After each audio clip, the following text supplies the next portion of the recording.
Bueno, comenzaremos con lo que es la anatomía de imágenes de útero y anexos. Soy la doctora Juana Matumae Agapito, de la sede del Hospital Daniel Alcides Carrión del Callao.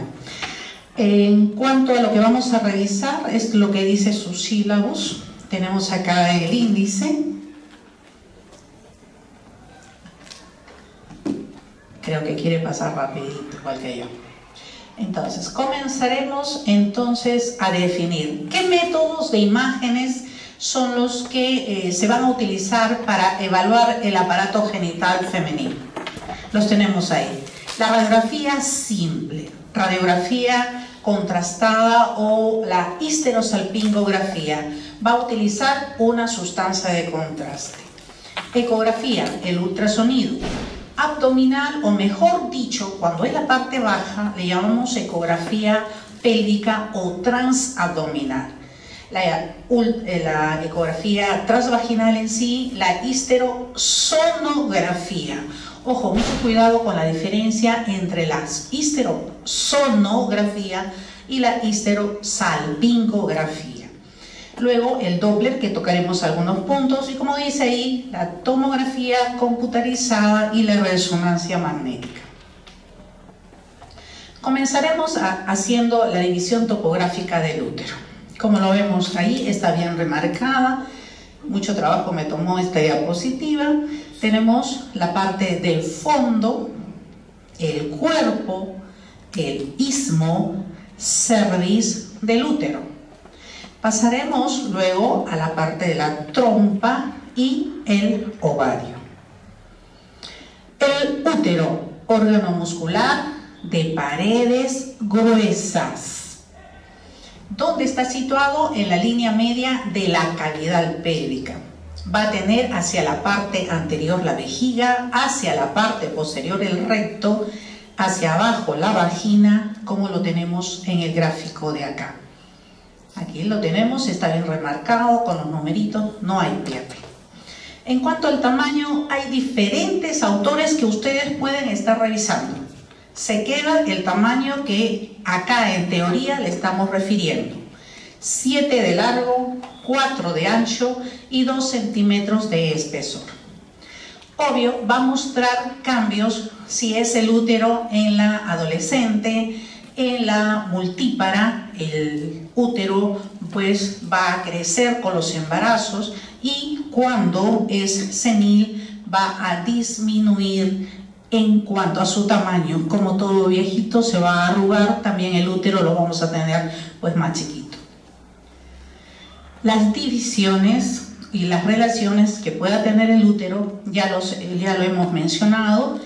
Ya a la parte del fondo, la porción redondeada situada arriba y delante de los orificios tubáricos, el cuerpo, que va a tener dos caras, anterior, posterior, y lateral derecho, lateral izquierdo. Como les había mencionado, las relaciones que estaban aquí, lo único que aumentaremos es el fondo de saco uterino y el fondo de saco útero rectal.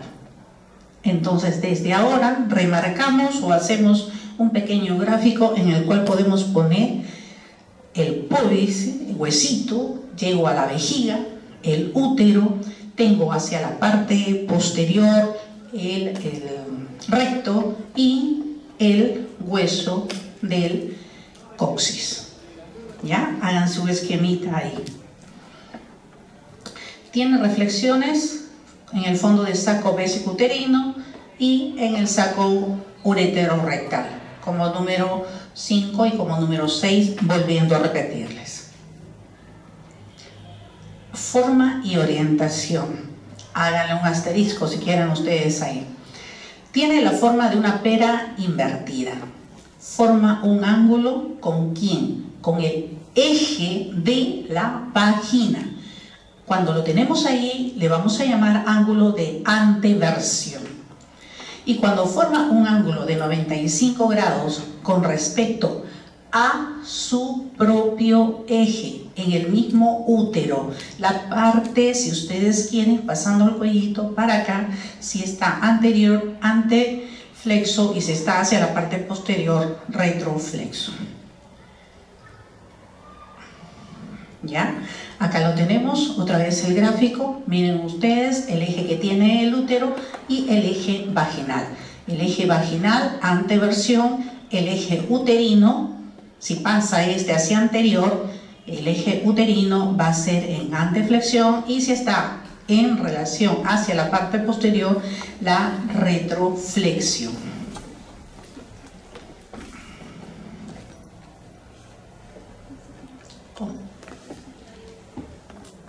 Acá tenemos, miren ustedes, tanto el pubis, el sacro, la vejiga. Si lo tengo hacia adelante, que sería la anteversoflexión, que es lo normal. Creo que me lo han puesto mucho. Listo. Y si lo tenemos hacia la parte anterior, será, si sigue el eje, como nosotros decimos, el eje vaginal, hablaremos de versión. Y si tiene el eje hacia la parte del cuerpo uterino, hablaremos de flexión. El hueso, la vejiga, esto es lo normal. Si está el útero hacia la parte posterior, hablaremos de una retroflexión. Acá dos ejemplos desde el punto de vista ecográfico. Toda esta pera que les estoy señalando viene a ser el útero. Está hacia adelante, está en anteverso, anteflexo. Caramba. Y en la parte de la derecha tenemos el útero que viene así. La pera está invertida hacia la parte posterior. Entonces el eje del útero lo tengo en retroflexo. La parte de la vagina acá, entonces lo tengo en retroverso. Cavidad uterina, no cavidad endometrial. Cavidad uterina es la parte más amplia, la parte más superior, y hacia la parte baja es más estrecha. Las paredes, tanto anterior y posterior, hacen contacto una con la otra. En el cervix, ojo, tenemos los llamados pliegues palmeados. Por eso cuando ustedes hagan la parte de la histerosalpingografía, lo van a ver, miren acá, que se ramifican superolateralmente donde dice 3 y la forma que tiene. Esto es para explicarnos cuando vean ustedes la histerosonografía. Trompa uterina. ¿Cuántas partes tiene la trompa? Vamos a mencionar la porción uterina dentro del útero, el istmo, la ampolla, y va a terminar en lo denominado infundíbulo con las llamadas fimbrillas, las que están cerca a la parte del ovario. Ligamentos. Vamos a tener un sinnúmero de ligamentos en esta parte de acá. Anatomía. Hacemos un asterisco. Y vamos a mencionar sobre todo al ligamento ancho. El ligamento ancho va desde los bordes laterales del útero a las paredes de la pelvis. Se van a llamar mesometrios. En su hoja posterior se unen a cada lado ya los mesoovarios, van a englobar a la parte de los ovarios. Y en su borde superior se hallan los mesosalpinx. Hablando del rey de Roma, parece que llegó con una gran sonrisa. Entonces, en su borde superior se hallan los mesosalpinx, ya acá, como siempre, ¿no? Ya, en su borde superior se hallan los mesosalpinx. A cada lado se va a encontrar la trompa uterina. Hasta de su nombre ya me olvidé, imagina. Ya hemos dado las fijas, así que llegaste demasiado tarde. Piña. El Derek, ¿verdad? Listo. Entonces, ligamento ancho, mesometrio, mesoovarios y mesosalpinx. Tenemos también el ligamento útero-ovárico, como lo tenemos acá en el gráfico, ligamento redondo. No se me vayan a confundir con este de acá. Vamos a tener también vasos uterinos y plexo ureterovaginal y uréter. En cuanto a la vascularización, vamos a tener a las arterias uterinas. Aquí este pedacito no lo hemos incluido dentro de lo que habíamos dado ya a la universidad. Nace de la arteria hipogástrica, ¿listo? Ya viene a denominarse esta también arteria ilíaca interna y emite las arterias arcuatas, tanto anteriores como posteriores. De estas de aquí van a nacer las arterias radiales o musculares, las cuales van a terminar en las arterias helicoidales o de la mucosa. Para poder acordarnos todo esto de acá, cuando ustedes han hecho la parte o que hagan cirugía o que hagan anatomía propiamente dicha, sí les van a estar exigiendo que memoricen cada una de ellas. Las venas drenan en sentido inverso hasta las venas uterinas, que van a terminar en las venas ilíacas internas correspondientes. El punto de vista histológico, solamente para poder mencionarles de que de la capa exterior a la capa interior, cuando ustedes vean la parte de ecografía, vamos a tener a la serosa, el miometrio y el endometrio. Esta última mucosa que va a ser activa, se puede decir, a partir de la pubertad, va a caer y se va a renovar clínicamente por influencias de las hormonas ováricas. No me quiere acá. Por el llamado ciclo menstrual, hasta que ya pues llegue el inicio de la menopausia, en la que no va a tener ningún tipo de variación. Acá tenemos el ciclo menstrual, controlado por las hormonas ováricas, estrógenos y progesteronas. Ojo, memoricen esto de acá: fase menstrual, proliferativa y secretora. ¿Cuáles son las funciones? La función más principal del útero es alimentar acá a las futuras colegas. Si no se cuidan bien, terminamos graduándonos ya con un feto allá adentro y como órgano de la menstruación. Comenzaremos, como todo, radiografía simple del abdomen para todo. ¿Para qué nos han pedido? Lo llevamos mencionando desde ya el primer semestre. En la parte pélvica nos va a servir para identificar imágenes de densidad de tejidos blandos, cuerpos extraños, dispositivos intrauterinos, la T, la DIU, el espiral, etc. Calcificaciones como teratomas, miomas, o no olvidarse que también tenemos la parte ósea, lesiones osteolíticas o osteoblásticas que podamos nosotros ver. Acá tenemos varios ejemplos. La excavación pélvica es lo más importante que ustedes van a estar mirando de la radiografía simple del abdomen. Y obvio, la parte renal ya ha sido mencionada. Entonces acá tenemos qué densidad. Lo primero que nos lleva a llamar la atención es que la mitad de este lado tiene algo que no tiene el otro lado. Olvídense ustedes en la radiografía simple del abdomen, y de eso adolecen la mayoría de ustedes, olvídense de las imágenes radiolúcidas. Apenas ven una imagen radiolúcida se van ustedes como eso sea la patología. No, lo primero que ustedes van a ver es imágenes radioopacas. En este caso va a presentar una imagen de radioopaca que en su interior vamos a tener dos imágenes de mayor radioopacidad. Algunos dicen de mayor densidad, pero la palabra es de mayor radioopacidad. Entonces vamos a tener un teratoma. El teratoma, ¿qué cosa tiene? Partes blandas, pelos, dientes. Entonces acá nuestro primer diagnóstico diferencial, y sobre todo en mujeres, va a ser pues la presencia de esta patología, que comenzaremos ya a mencionarla como teratoma.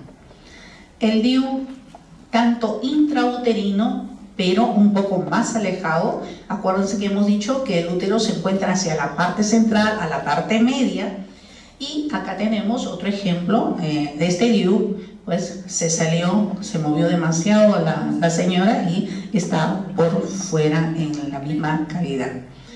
Y los leiomiomas, o miomas como le llaman algunos, por la frecuencia que tiene en las mujeres. Yo diría un 50% de las pacientes pues van a presentar miomas desde muy chiquitas, incluso 20 años para arriba.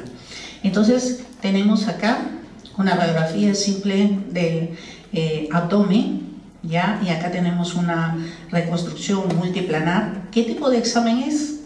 Se lo dejo de tarea para ustedes, ¿ya? Y vamos a encontrar calcificaciones de diferente forma. Cuando encontramos calcificaciones de diferente forma, irregulares sobre todo, feas, grumosas, en capas de cebolla, como decimos aquí entre comillas, ya vamos a estar pensando en calcificaciones a nivel del útero, a nivel de lo que llamamos miomas o leiomiomas.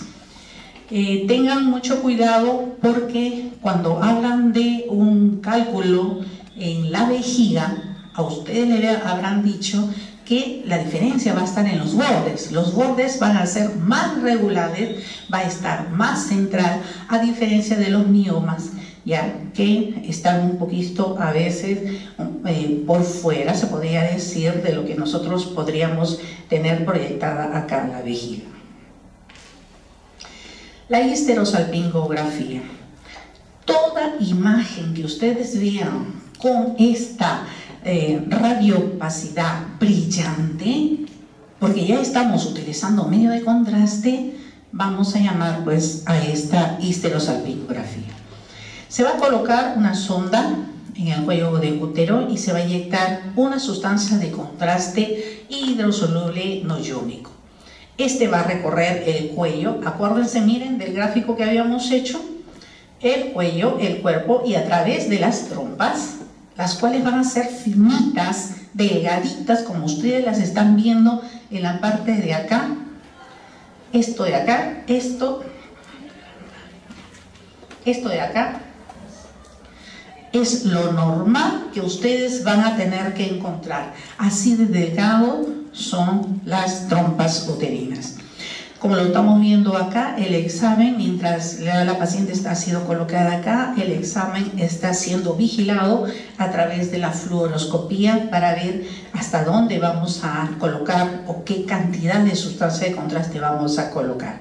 Se toman 4 radiografías y el examen termina en 30 minutos.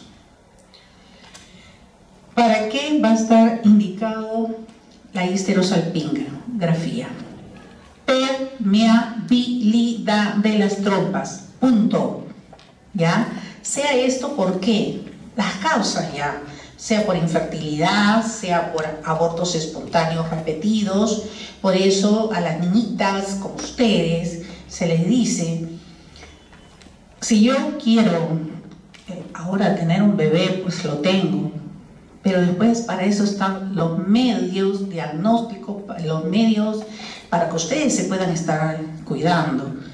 Porque ¿qué cosa tenemos con los abortos espontáneos? Es como si a nosotros nos hicieran una herida en la córnea y ustedes creen que van a ver bien cuando al final se decidan a tener a su bebé. O el estar tomando la pastilla del día siguiente, ¿cree que vamos a nosotros a quedar bien? Entonces hay que tener mucho cuidado con eso de ahí, con los abortos que son pues a repetición. Puede también la histerosalpingografía darnos pues las anormalidades congénitas o adquiridas, como lo vamos a ver ahora, o obstrucción debido a antecedentes de infecciones o fibrosis que podemos presentar en caso de adherencias, ligadura de trompas. Hay que tener la certeza que ya no queremos tener el bebé, o si no, después viene la anulación de la misma y ya no es como antes, ¿no? Y para ver la evaluación prequirúrgica por miomectomía. La histerosalpingografía se realiza una vez que la paciente ha terminado de arreglar. Porque imagínense esos coágulos que hay en la cavidad uterina pueden hacernos ver que puede ser cualquier otro tipo de patología, y si ustedes no tienen la precaución de preguntarle a la señora, usted ya no arregla nada, ni siquiera una gotita de sangre le está bajando para poder prepararla para el examen. La técnica se realiza en forma ambulatoria. El paciente se ubicaba en la mesa en posición ginecológica de cúbito dorsal. Se realiza la limpieza del periné, se introduce el espéculo en la vagina, por todo lo que tenemos que pasar nosotros, ¿no? Bueno, se limpia el cervix y se introduce el catéter, sea de metal o de goma. Luego, el medio de contraste comienza a llenar la cavidad uterina, las trompas de falopio hacia la cavidad pélvica. Acá tenemos los materiales que se utilizan, el espéculo, ya con lubricante para que no ocasione mucha molestia, tanto la limpieza por fuera como por dentro, la colocación del espéculo, la localización del cervix, y se comienza a colocar la sustancia de contraste. Tomamos primero, antes de la sustancia de contraste, tomamos siempre la radiografía pélvica, no la radiografía de abdomen, sino la radiografía pélvica, para que no vaya a haber ni una CA que nos esté ocasionando alguna otra imagen, ¿no? Comenzamos a colocar en forma suave la sustancia de contraste, a mediana represión podríamos decirle, y luego a una mayor cantidad del contraste hasta llegar a las trompas de falopio y su pasaje a cavidad. Una vez que tomamos esta última y vemos que ya está pasando, tomamos las incidencias oblicuas tanto a la derecha como a la izquierda. ¿Para qué? Para mejorar y ver la visión que tiene el trayecto de las trompas. Al final, nosotros podemos hacer si no vemos que la sustancia de contraste ha pasado, podemos dar a la paciente una vueltita, así como al pollo a la brasa, le damos toda una vuelta y le tomamos una radiografía en frontal, de cúbito dorsal, y logramos ver ya si este contraste ha llegado a cavidad. Una vez que llega a cavidad, suspendemos el examen, ya están permeables, esa trompa está permeable. ¿Qué contraindicaciones o qué complicaciones puede tener este examen? Las complicaciones, ojo, si esta paciente tiene alguna enfermedad inflamatoria pélvica, no lo hago. Si la paciente no sabe si está embarazada o se dio un fin de semana por ahí y está en la cuarta semana, por decir, pero no sabe si en realidad ya está embarazada, no lo hago. ¿Ya? Si hay un sangrado uterino activo, activo quiere decir que estás utilizando tus toallitas acá para rato, ¿ya? No lo hago. ¿Ok? Doctora, pero si me dice que hay sangrado uterino, claro, tratamos de ver que tenga pues una paciente que está todos los días sangrando, a veces están a los 15 días, llegan a la consulta y dicen estoy sangrando, ¿qué cosa es lo que pasa? La ecografía no me ha dado una buena ayuda diagnóstica, entonces pasamos a la histerosalpingografía y preguntamos a la paciente, pero ¿cuándo crees tú que tengas la menor cantidad de sangrado? No un sangrado activo, ¿ok? ¿Ya? Para poder realizar el examen. ¿Qué complicaciones puede tener el paciente? Reacciones al material de contraste, puede haber cólico, puede haber un sangrado o infección, puede haber perforación, salvo que sea un varón pues, bastante fuerte y cataplum, quiera pues poner permeable esas trompas, porque a la hora que nosotros estamos colocando la sustancia de contraste sentimos una pequeña rechazo a la hora que estamos colocando el contraste, o a la hora de la misma jeringa sentimos una fuerza ahí y tratamos de bajo control fluoroscópico, tratar de verlo, pero si el paciente ya comienza a gritar, ni modo que le podamos seguir colocando más contraste. Se tiene que decir a la paciente, mira, durante las primeras 24 horas va a haber un poco de sangrado, pero no un sangrado rojo, que digamos, sino un sangrado medio como aguasa o como lavado de carne, que es porque hemos colocado la sustancia de contraste y que mezclado junto con lo que hemos hecho nosotros, puede haber este tipo de sangrado. Vigilar que no vaya a haber fiebre o leucorrea fétida 2 a 4 días después del procedimiento.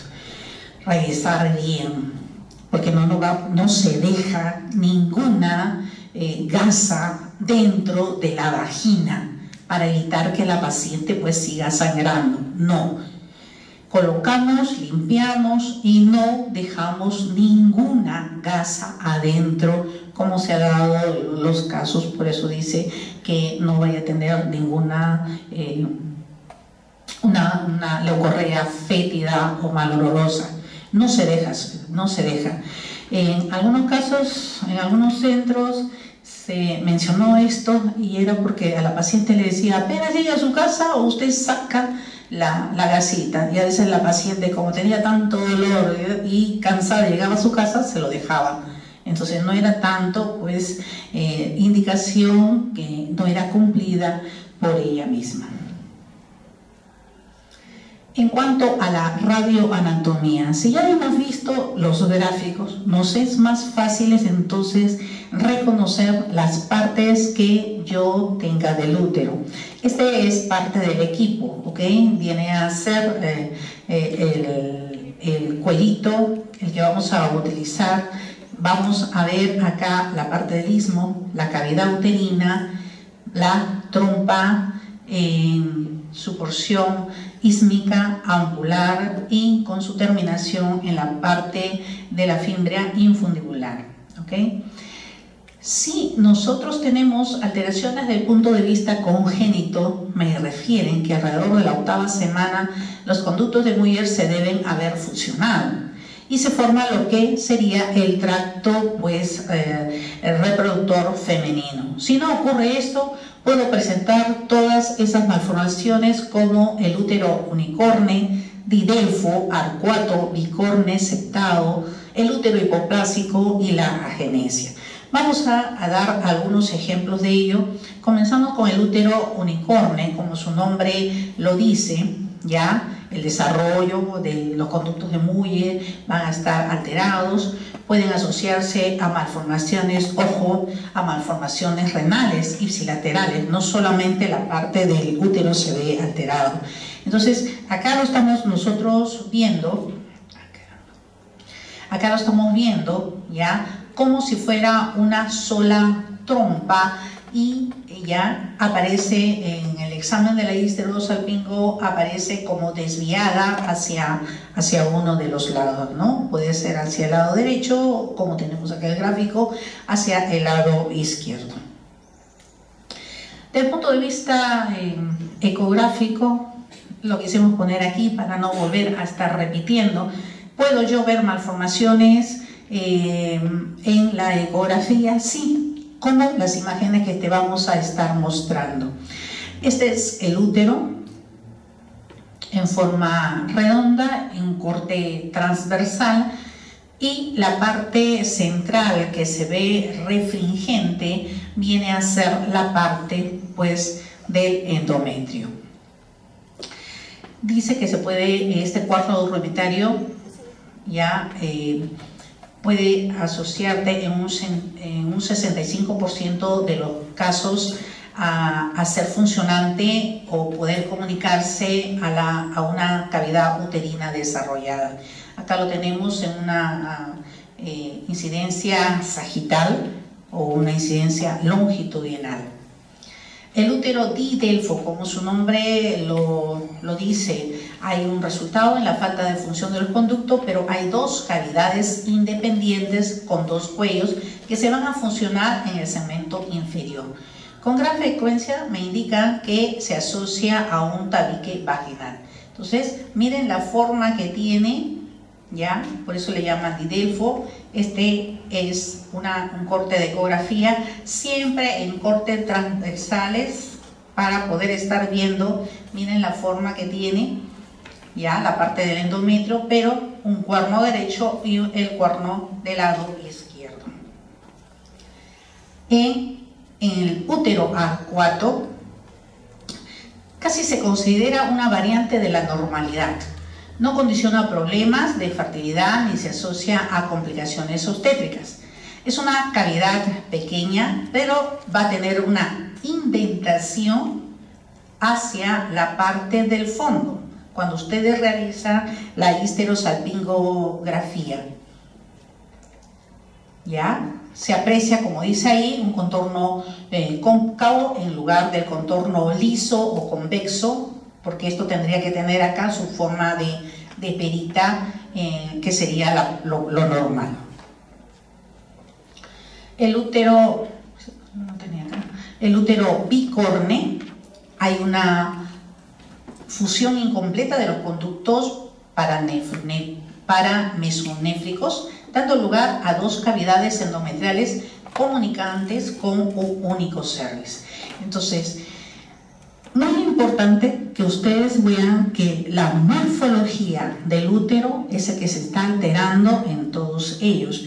Hay que ver cuál de ellos de ahí y saber la comparación con este útero arcuato normal y bicorne. El grado de fusión puede ser variable, como dice acá. La histerosalpingografía está mostrándote el útero con los dos cuernos bastante divergentes.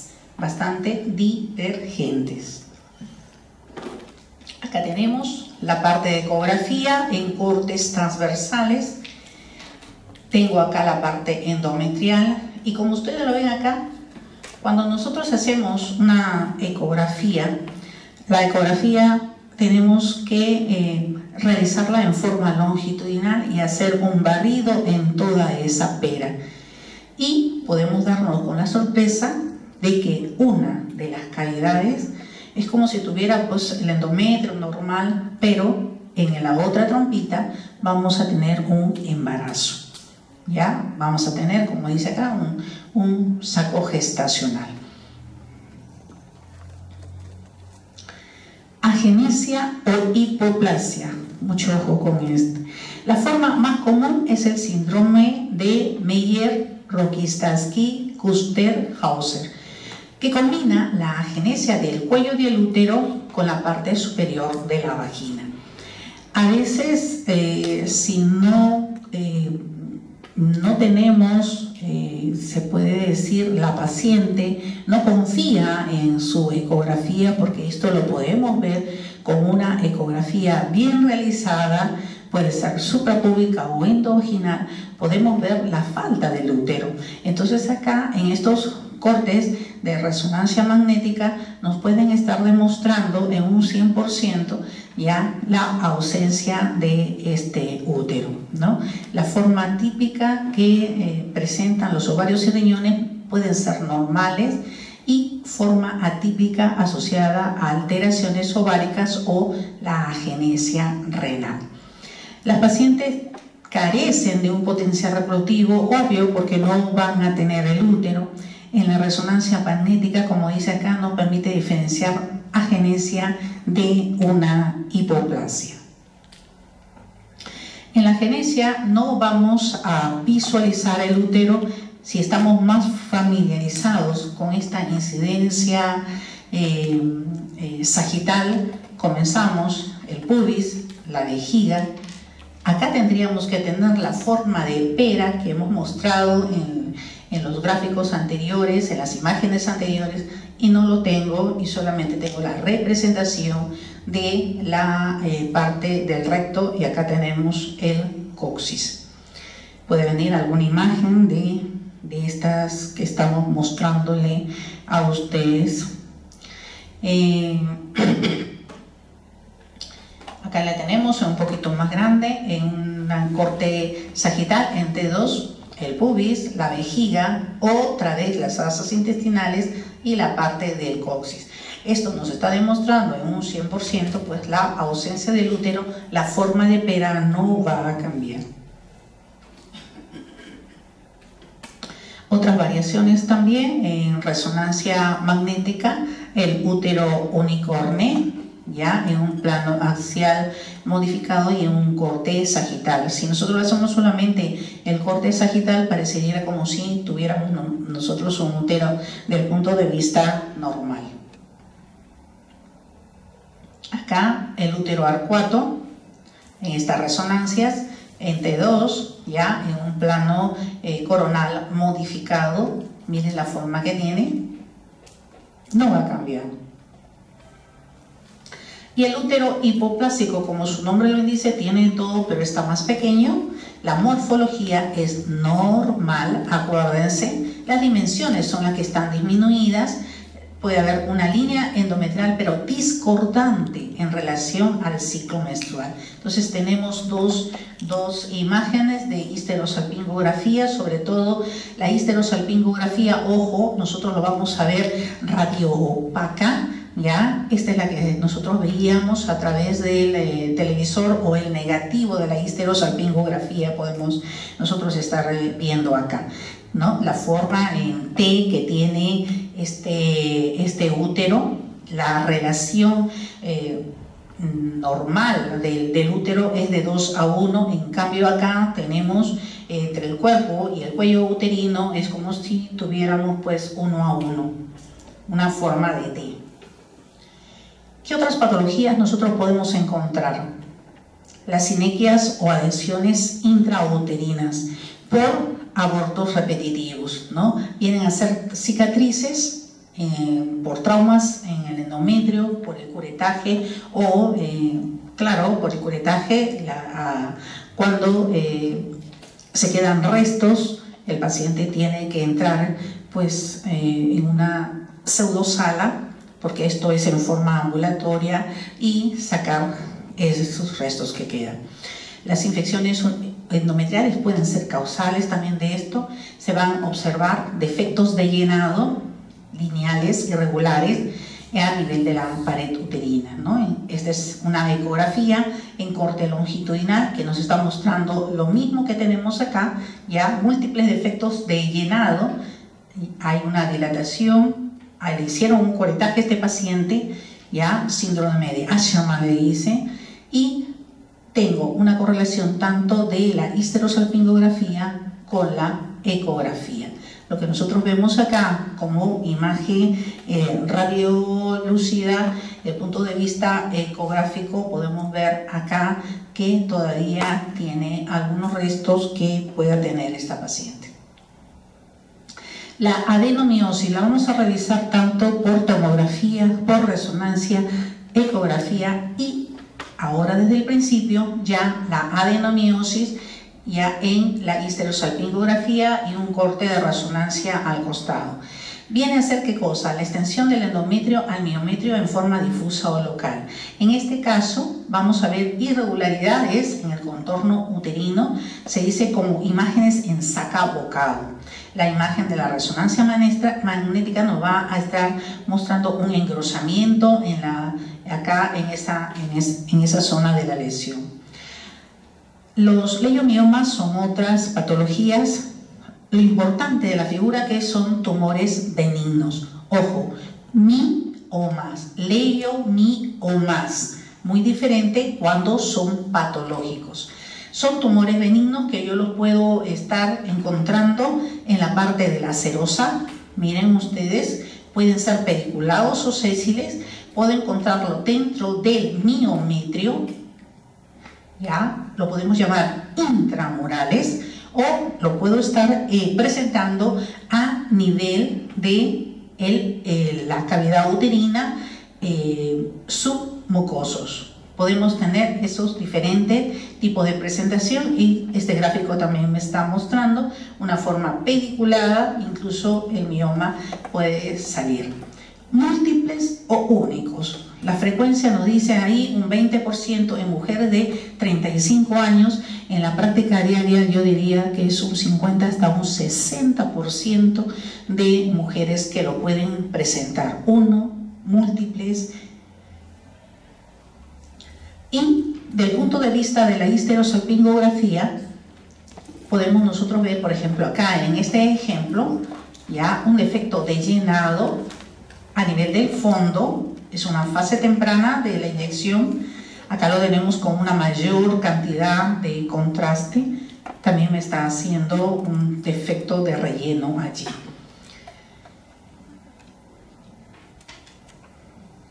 Eso fue lo más chiquito, puedo tenerlo tan grande que me va a desviar, botar, elevar ya la parte de la cavidad uterina, y todo esto fue un gran leiomioma.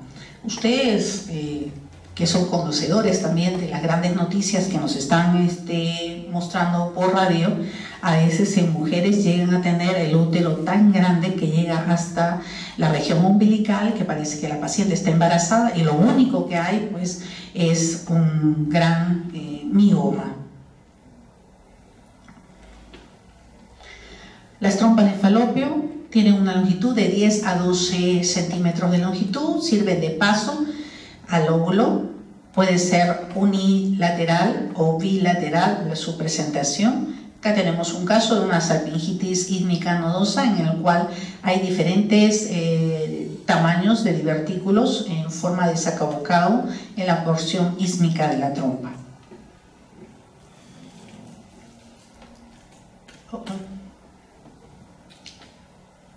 Hydrosalpinx, no se vayan a confundir con el ligamento que habíamos nosotros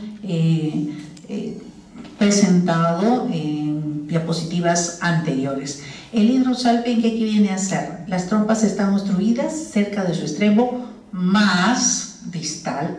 Las fimbrias hacen que esto se acumule líquido.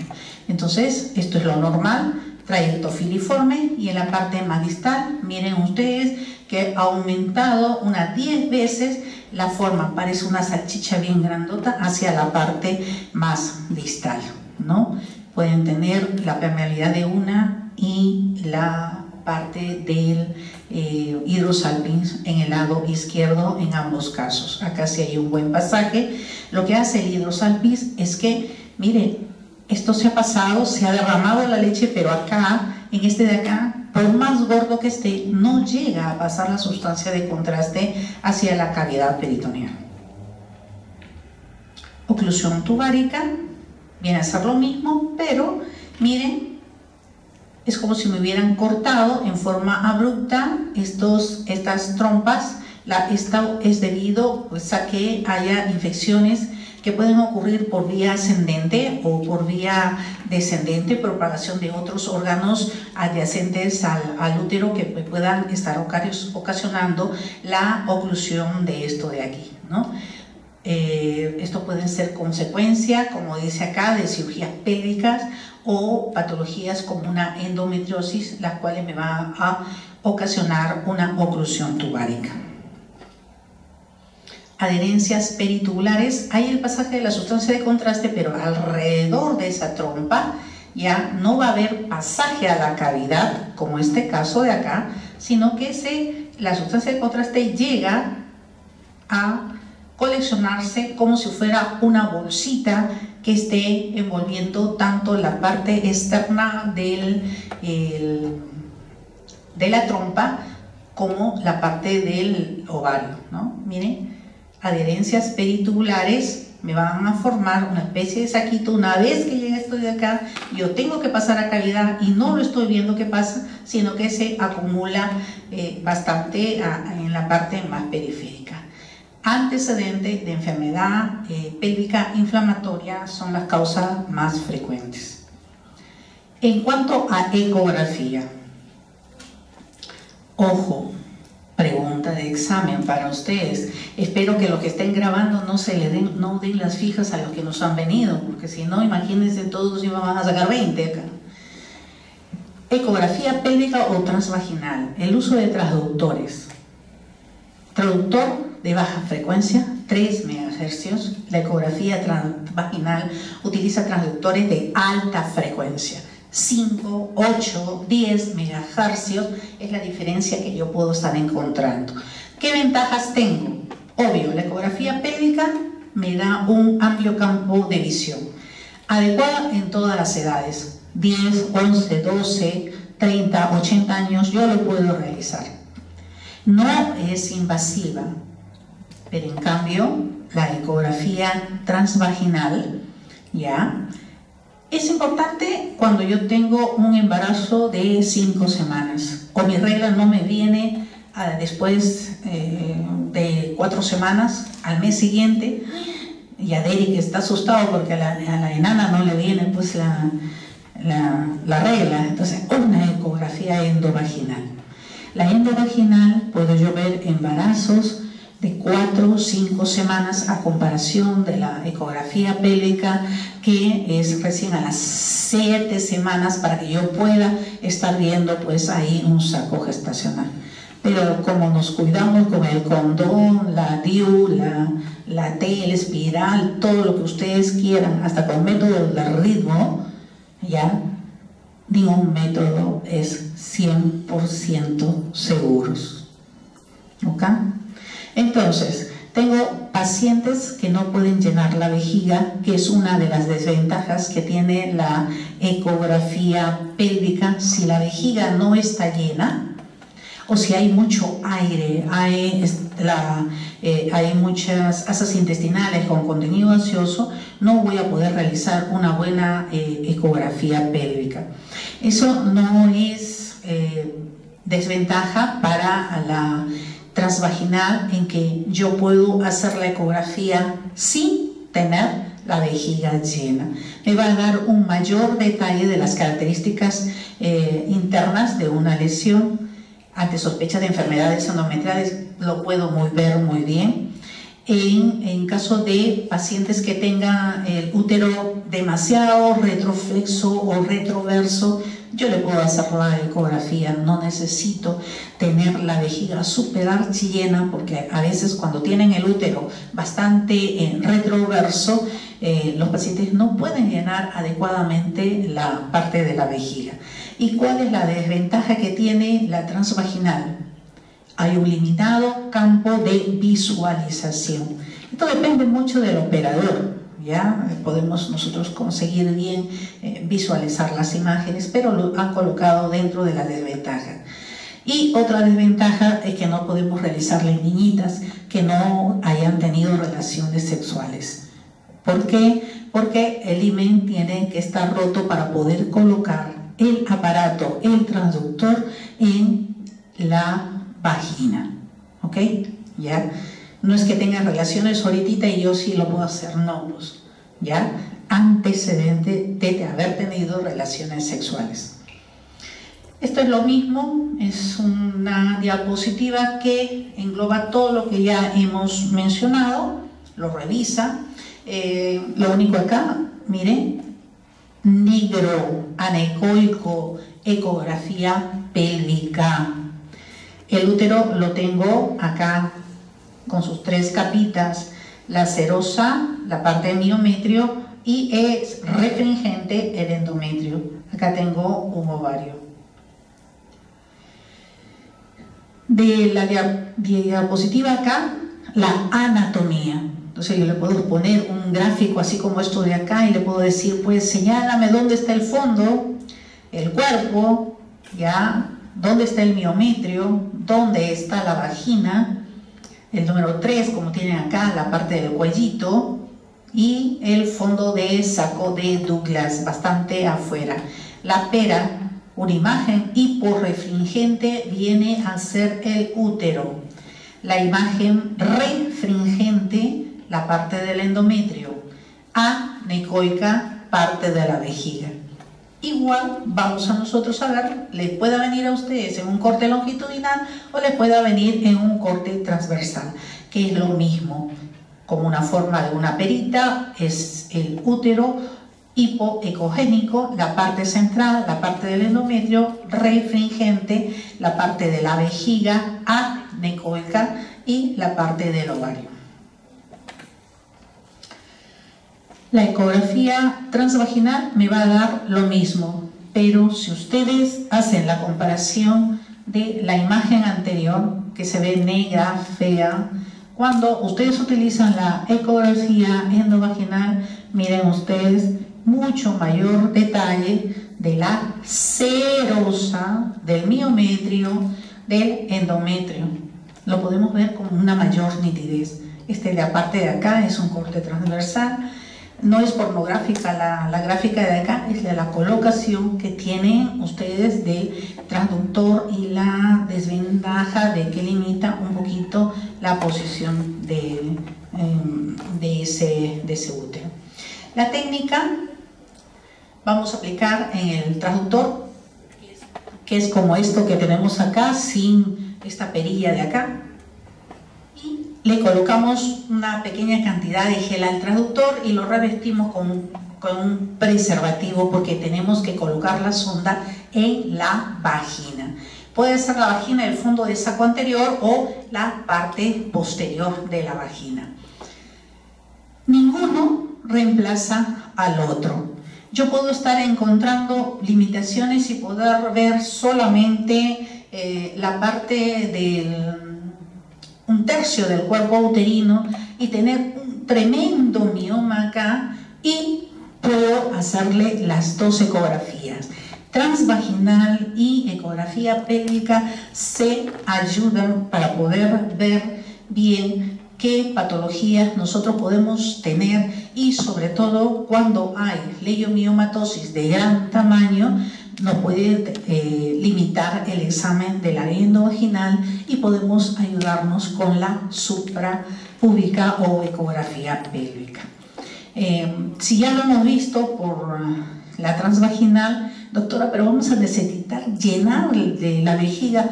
No siempre, cuando son miomas bastante grandes ya nos pueden dar a nosotros la imagen, ¿no? Entonces acá es un corte transversal, el útero como está señalado acá.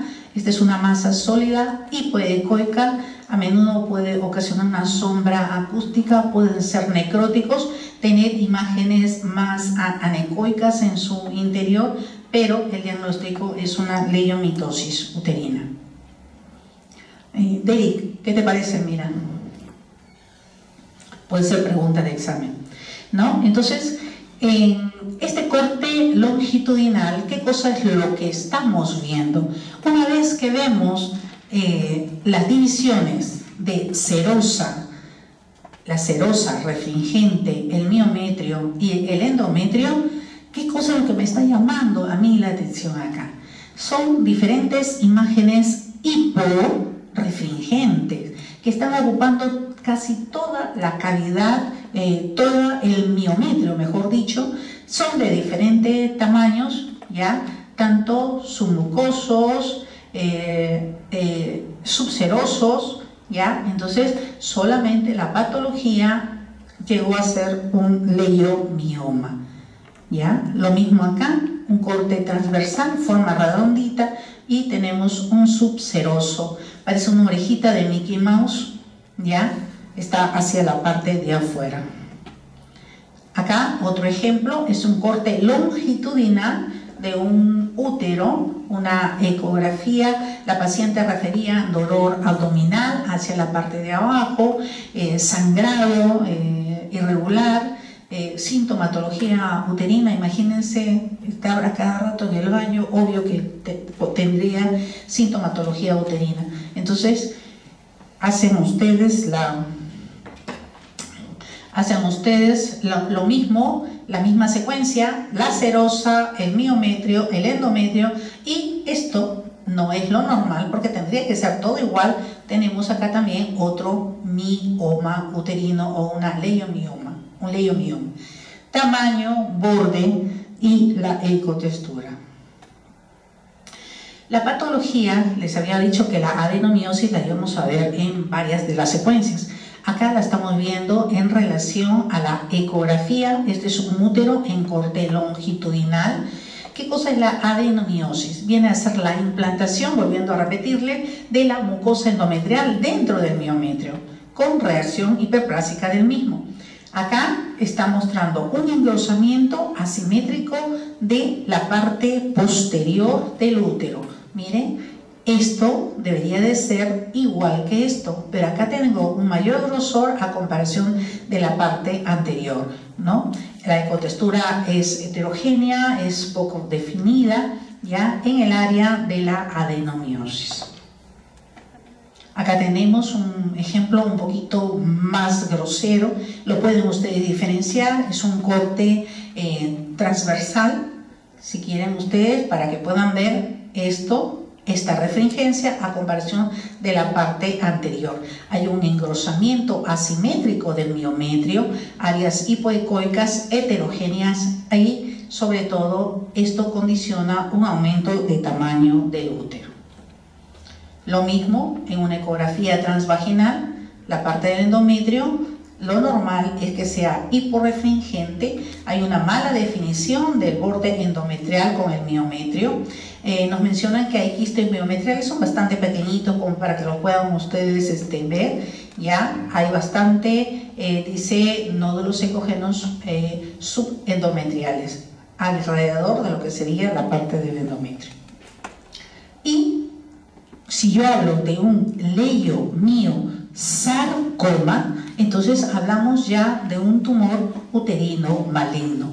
Es raro, más frecuente en las menopáusicas, ya es toda esta imagen acá que tengo acá, son de crecimiento rápido, hipervascularizado. Si nosotros utilizamos la ecografía Doppler, va a invadir órganos vecinos y como toda patología maligna hay que ver adenopatías regionales o metástasis que puedan tener a distancia. La ecografía del endometrio tiene las fases, como habíamos mencionado, la fase menstrual, la fase proliferativa y la fase secretora. Le hacemos acá un asterisco. En la fase menstrual se va a visualizar como una línea hiperrefringente o refringente que corresponde a las capas basales. Ya en oportunidades puede haber un líquido laminar, anecoico, pero lo normal es que haya solamente la línea refringente o hiperrefringente. La parte proliferativa, acuérdense, ustedes es como, como 3 líneas me van a dar. Tiene aspecto fusiforme, 2 líneas basales periféricas y una de vacío medial, como si fuera un emparedado. Ya la parte refringente, 2 capas basales hiporrefringentes, que es lo que nosotros vamos a estar observando. Y en la parte secretora va a mostrarse como una imagen hiperrefringente homogénea. Entonces, vemos la diferencia que hay entre cada una de ellas. El endometrio lineal hiperrefringente en la fase menstrual,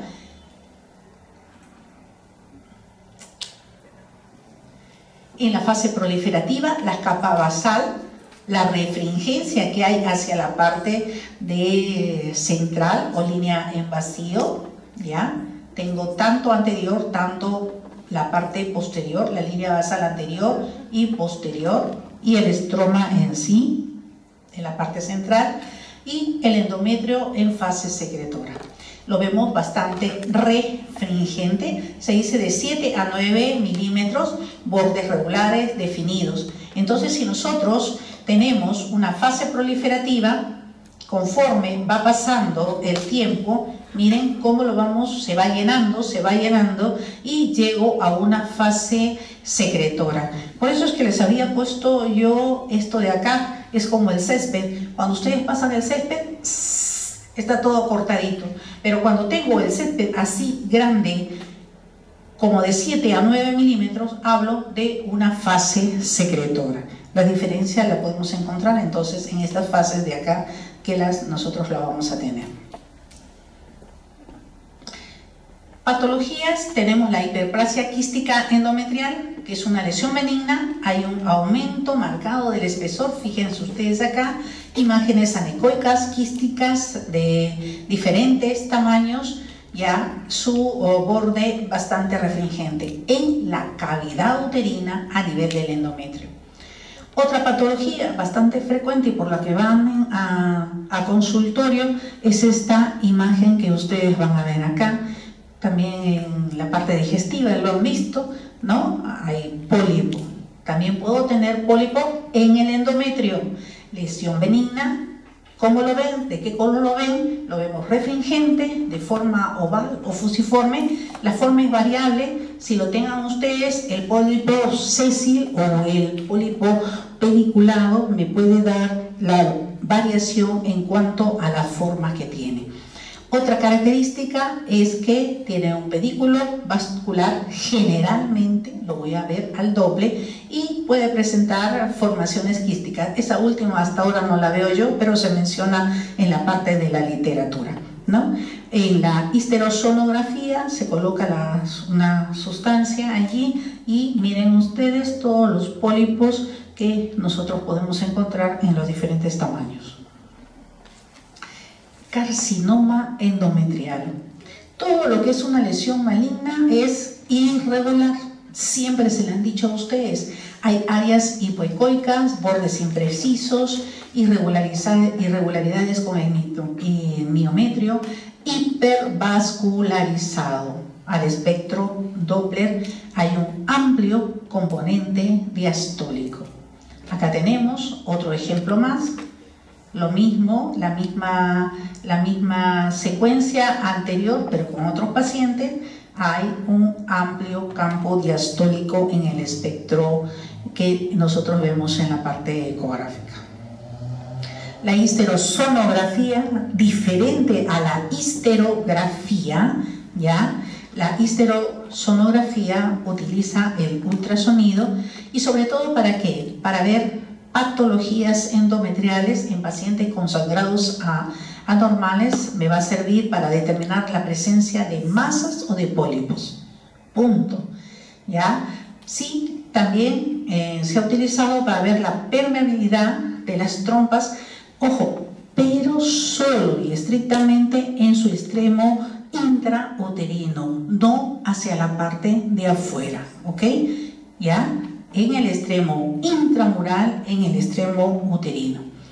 Acá pasamos a la parte de los ovarios, ¿ya? El ultrasonido, sobre todo en las niñitas que tienen alteraciones en cuanto a las reglas que son irregulares, es un método de elección, pero tengo que tener la vejiga bien llena para poder ver los ovarios, para poder evaluarlos.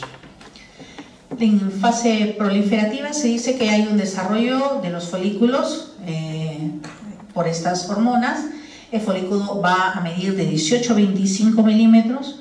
El cuerpo lúteo es una estructura hipogénica o isoecoica en la periferia del ovario. Miren ustedes la forma ovalada, redondeada. Aunque nosotros lo pongamos bastante grande, tengan mucho cuidado de poder diferenciarla cuando ustedes hagan la parte de ecografía escrotal. ¿Ya? Tengan ustedes bien a la forma como nosotros podemos encontrar la parte de los ovarios. Son más pequeños, los otros son más ovalados, medio redondeados. El folículo luteinizado es el folículo dominante, pero que no eclosiona y persiste después de la menstruación. ¿Qué forma tiene? Forma circular, la pared es bastante delgada, ¿ya? Es negro, es anecoico homogéneo, no tiene nada adentro. El refuerzo posterior, que eso siempre ya ustedes tienen que darlo en sus clases prácticas para poder diferenciar de la sombra posterior, ¿ya? Y el espectro es de elevada resistencia si es que le colocamos nosotros ahí. Poliquistosis ovárica es una de las patologías más frecuentes, como le habíamos dicho. Hay un aumento de volumen mayor a los 10 centímetros cúbicos. ¿Qué otra cosa tengo que ver? Que los folículos, cuando son más de 5 imágenes anecoicas en los ovarios, ya no comienzo a contar, porque pueden llegar hasta 20 o 30 imágenes como estas. Hay una hipertrofia e hiperrefringencia del estroma en la parte central. No se visualiza el folículo dominante. Ojo, puede provocar un sinnúmero de cosas, ¿ya? Tenemos todas estas patologías que nos pueden estar acompañado por una poliquistosis ovárica. Una patología benigna también es la parte del teratoma, una masa sólida quística. En este caso estamos viendo un nivel hipohídrico, ¿no? Una imagen heterogénea, refringente e hipo acá, pero lo característico, y si ustedes lo ven, es estas imágenes refringentes, pequeñas, como si fuera una lluvia en la parte de adentro, ¿no? Hay las 3 capas germinales, el tejido graso, dientes y los huesos que van a caracterizar a un teratoma. Otra patología benigna venía a ser el cistoadenoma. Hay múltiples quistes. Miren ustedes lo grande que puede crecer este ovario. ¿Ya? Van a tener una membrana periférica. Lo importante es que por más periférico que veamos, estos van a ser regulares. Yo puedo delimitar toda esta tumoración. Esto es tan grande que desde el punto de vista ecográfico ya no se vio la parte superior ni el polo inferior, pero eran bastante delimitados esto. No se visualizan adenopatías, no va a ocasionar metástasis, y en la ecografía Doppler hay una hipovascularización. Ojo, y al espectro este va a ser con bajo componente diastólico. El fibroma ovárico, otra patología que también no solamente se puede presentar en el útero, sino también en la parte ovárica, una masa sólida, ya homogénea, de bordes regulares, y si nosotros aplicamos el Doppler es hipovascularizado. Y como a todo benigno hay una cosa maligna, tenemos el cistoadenocarcinoma. Cuando ustedes vean esta imagen heterogénea, irregular, bordes irregulares también en la parte de adentro, este borde periférico no lo veo en forma adecuada, este borde dentro de la misma tumoración, separando sus cavidades, también lo veo irregular. Hay un abundante contenido sólido, como dicen, con una irrefringencia. Si yo le aplico acá, a la ecografía Doppler, hay un incremento de la microvascularización que puede estar presentando esta patología maligna. En cuanto a la tomografía, tenemos indicaciones. Generalmente con la parte ecográfica, con la parte de la histerosalpingografía, podemos resolver varias de las patologías que nosotros podemos estar viendo. La tomografía, ¿para qué la utilizamos? Como ustedes ya lo saben, método de elección para detectar invasión tumoral, invasión de órganos pélvicos vecinos, o cuando tengamos la presencia de abscesos pelvianos que no podamos nosotros delimitar en forma adecuada, ¿no? Entonces, para esto es bastante útil la parte de la tomografía. Acá tenemos unos cortes normales de un útero, parte de ovarios, los ilíacos, la parte de la vejiga hacia la parte de adelante y la recto o asa gruesa hacia la parte posterior. Este es otro gráfico igual, pero un corte un poquito más hacia abajo. Podemos ver ya con mucho mayor detenimiento la parte del recto.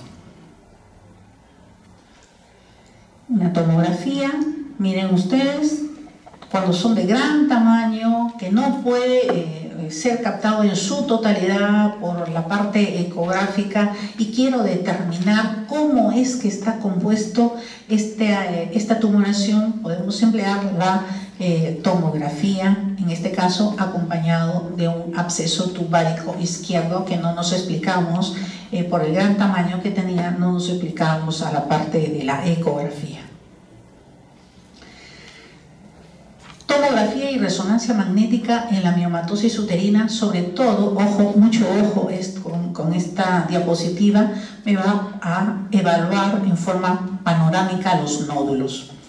La degeneración o la diferenciación de las cuales pueden estar compuestas estos miomas.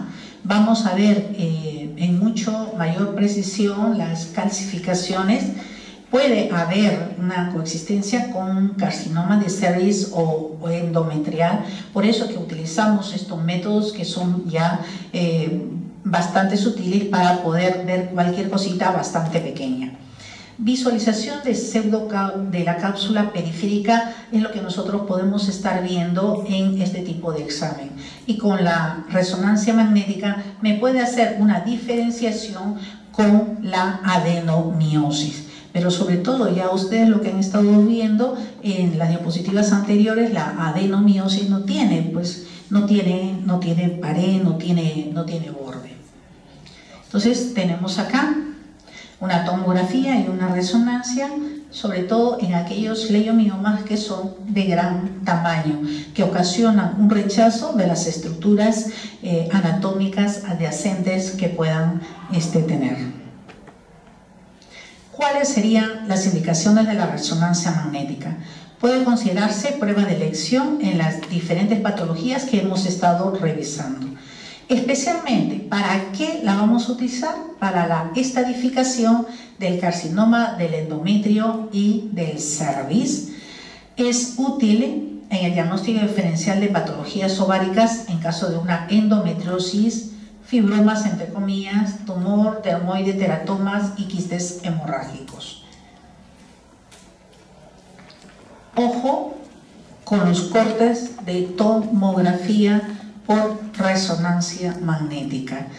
Es lo mismo que nosotros hemos estado viendo en cuanto al corte, el útero siempre central. Ubiquen primero la parte de la vejiga, ubiquen la parte del recto para que ustedes puedan visualizar acá el útero, el miometrio, que podemos nosotros estar viéndolo en la parte central, y la parte de los ovarios, como este de acá, en este corte, ¿no? Un poco de líquido líquido en fondo de saco de Douglas. Ya nos estamos yendo al cerebro y ahí. Y el corte sagital es lo mismo. Si ustedes han estado despiertos, entonces vean ustedes la misma foto, el mismo útero, solamente lo que ha cambiado es la presentación. Corte sagital, tengan mucho cuidado en las diferentes partes en las que yo puedo estar dividiendo el útero, pubis, vejiga y la parte de coxis hacia la parte posterior. Una patología en la resonancia magnética, un mioma mucho más claro, más definido. La resonancia magnética acá en T2 mostrando dos miomas intramurales, imágenes hipointensas con respecto a la parte del miometrio. En la adenomiosis, ya la resonancia magnética se va a mostrar como pequeñas imágenes hiperintensas en T2, alternando con áreas de baja señal.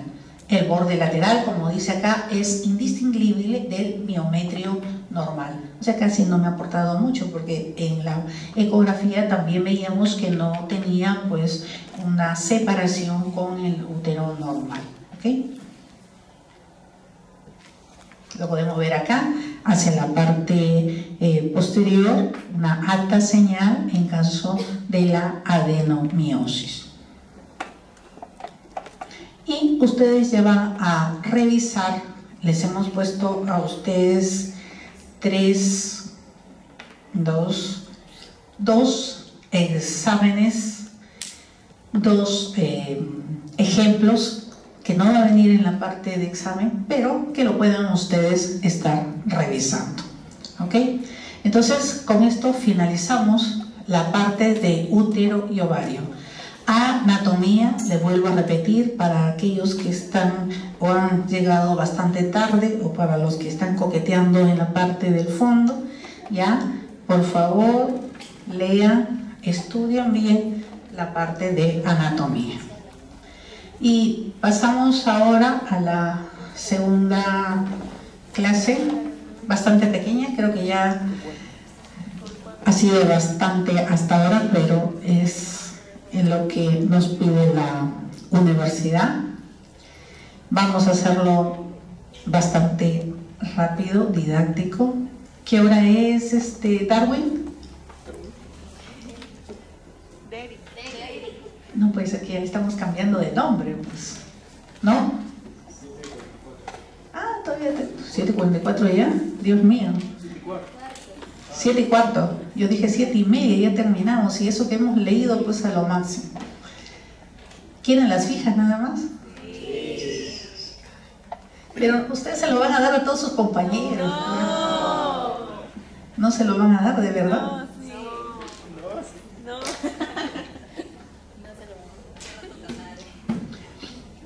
Derek, ¿ya pasaste lista del grupo? A ver, pásale lista, a ver. ¿Cuántas son? De mi grupo, ¿cuáles son? ¿Quiénes están? 1, 2, 3, 4. Yo soy de Carrión, pero no No, si aquí te conozco, familia. Sí, familia. Derek, ya que tú estás ocioso, hazte una listita de los que han venido acá a escuchar la clase. Esto ya no lo vamos a tocar en clase, ¿eh? Así que hemos dicho lo máximo, hemos resumido lo máximo y a lo que ustedes leen. Pero mañana no. El día jueves y el día viernes vamos a tener examen. No le digan a Maverick, ¿cómo se llama? ¿Qué? Su otro compañero. El último de la lista. Bueno, ahí, no le digan las fijas. Acá también se van a quedar ustedes nomás con las fijas ahorita. Bueno, no, en serio, Derek, apúntame. Me lo alcanzas ahora. Entonces, bastante bonito, bastante amplio, y hemos tratado de resumirle solamente 72 imágenes. La presentación le damos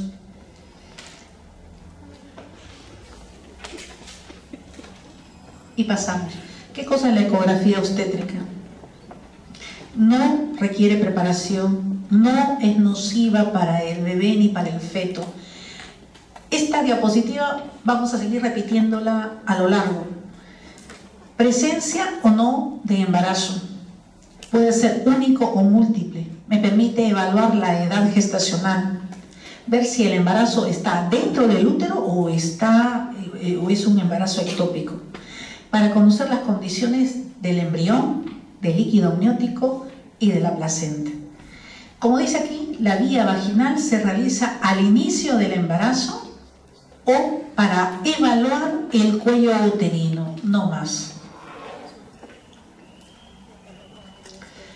En el embrión, miren ustedes, tengo yo el saco gestacional en forma de una imagen anecoica bastante regular. Tengo un anillito que se va a llamar vesícula vitelina y adyacente al mismo tengo al embrión. Entonces, mucho ojo con esto. El embrión, ¿para qué? Voy a comenzar a explicarles. Para ver su viabilidad, para ver su vitalidad. Entonces, por eso hablo de vesícula vitelina o saco vitelino, no lo vayan a poner también así, para ver sus latidos cardíacos y la movilidad. ¿Cuál es la forma que tiene? ¿Qué edad gestacional tiene? Si hay malformaciones anexiales uterinas y hay alguna patología en las regiones vecinas. Para eso voy a utilizar yo la parte de la ecografía, sobre todo en el primer trimestre, porque si yo tengo un mioma o un mioma seroso, tengo un embarazo de 36 semanas y si tengo el mioma hacia la parte posterior no lo voy a ver en forma clara. Entonces ya desde el primer trimestre vamos a poder estar viendo todo ello. La placenta, dónde está, cómo está y cuál es su implicación. Y el líquido amniótico. Vean sobre todo esta imagen bonita que ustedes la pueden estar ya memorizando. El número de ecografías dependerá de que si la paciente pues se asusta de su media naranja o se cae de pancita, yo puedo repetir la ecografía la mayor cantidad de veces. No utiliza radiaciones ionizantes. No se ha demostrado porque no estamos 20 minutos con el transductor sobre la barriga de la paciente, sino en forma ininterrumpida. Medimos un poquito, paramos, medimos otro poquito, paramos, ¿no? Y sobre todo, pues el papá, la mamá, la vecina, están ahí sentados para que nosotros les podamos mostrar algunas imágenes. Mucho cuidado con esto. Ojo, ojo, ojo, pestaña y ceja. Ya les he dado como unas 10 anteriores, ya voy por la tercera ahorita, ya acá en esta clase. Entonces, la diferencia entre ecografía 2D, 3D, 4D y 5D. La 2D es lo que generalmente nosotros realizamos y es la que vemos en dos planos. La 3D, como su nombre nos indica, es un estudio volumétrico en 3 dimensiones, pero en forma estática. Saco la primera imagen, ¡pum!, se me para el equipo y yo tengo que estar jugando con mis diferentes botones para que me dé la imagen. Y la 4D, nada, es lo más fantástico que ustedes puedan utilizar. A la 3D, lo que le añadimos es el tiempo real. ¿Qué quiere decir esto de acá? Que yo inmediatamente que estoy mirando a un bebé, yo lo puedo estar viendo que él realiza un movimiento u otro movimiento. Entonces, diferencia entre estos tipos de ecografía es bastante importante. Acá tenemos ecografías bidimensionales. Obvio, cuando tengo yo al bebé en el primer trimestre, 11 semanas, 12, 13, 14, 15 semanas, yo tengo bastante líquido amniótico y puedo sacar yo estas imágenes que parecerían como si fueran pues una ecografía en 3D y el bebé se está moviendo. Pero no a mayor tiempo voy a conseguir la misma imagen porque el bebé va creciendo y la cantidad de líquido amniótico pues se va corriendo. Esta es la ecografía de 3D, como lo dice ahí, a manera de rebanadas. Ya puedo obtener yo estas imágenes, pero estas son imágenes trabajadas, no la estoy viendo con movimiento, ¿ya? En esta acá, miren, ya podemos ver, ya la 4D es la imagen 3D, pero con movimiento. En tiempo real estoy viendo qué cosa está haciendo el bebé, si se está cogiendo la boca, poniéndole esto, lo estoy viendo en forma real. Y la 5D es lo anterior, es en 3D, pero en lo último que hemos revisado en la bibliografía utiliza software de tratamiento a la imagen volumétrica que ustedes tienen. El software para ver la carita, hay software para ver las extremidades, la columna. Hay diferentes tipos de programas que me pueden hacer ver en tiempo real estas imágenes. Y si ustedes comparan una con otra, lo vemos con mayor detalle. ¿Qué tipo de ecografía vamos a nosotros a estar utilizando? ¿Qué tipo de ecografía Doppler? La ecografía Doppler Color, la ecografía en espectro, y cuando nosotros colocamos el aparatito en modo V, el transductor lo colocamos en el corazón del bebé, nosotros vamos a poder estar escuchando los latidos cardíacos. Mucho ojo con esta diferenciación. Aquí llamamos Doppler Color, el espectro. Siempre cuando hablo de espectro, podemos estar diciendo, vamos a hablar de esta secuencia, la sístole y la diástole que me pueda estar mostrando. Los ejemplos lo podemos ver acá, en un corte redondito de la cabeza, las arterias cerebrales. Acá tenemos un vaso cualquiera al que le hemos puesto nosotros el Doppler Color y con el espectro en forma adecuada me lo va a estar, vamos a estar visualizando. Y acá, tanto en este embrión como en el feto, si yo coloco el aparatito, cuando vean ustedes una manchita como si estuviera atravesado por una lanza, ya vamos a escuchar los latidos cardíacos del bebé. Entonces, la información obtenida por Doppler, ¿qué cosa es lo que me va a ofrecer? Identifica las estructuras vasculares, la dirección del flujo, la diferencia que hay entre una arteria o una vena, hay una cuantificación del flujo y hay que ver la permeabilidad o trombosis que pueda presentar. En ecografía solamente les estoy mostrando porque de cada una de estas imágenes hay patologías, pero ahora no las quiero desanimar a los futuros residentes de rayos X, ya solamente la mostraremos a la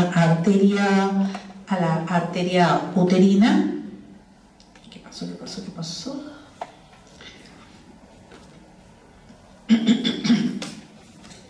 La tenemos hacia la parte de acá, ya hacia fuera de lo que sería el útero, con su espectro acá, a la arteria umbilical, y la que ya habíamos visto, sobre todo a la arteria cerebral media, ¿ya? La que nosotros vamos a estar mostrándoles a ustedes. Entonces, ¿qué cosa es lo que me valora la arteria uterina? Ojo, si el paciente tiene hipertensión, el hecho de que pueda presentar preeclampsia durante el embarazo, hay que tenerlo bastante en cuenta. Hay una restricción del crecimiento intrauterino, un retardo del crecimiento intrauterino, un desprendimiento de la placenta o muerte fetal. El estudio de la arteria uterina me va a valorar un riesgo, me va a dar un valor predictivo para cómo va a ir el embarazo en estos pacientes. La ecografía de Doppler de la arteria umbilical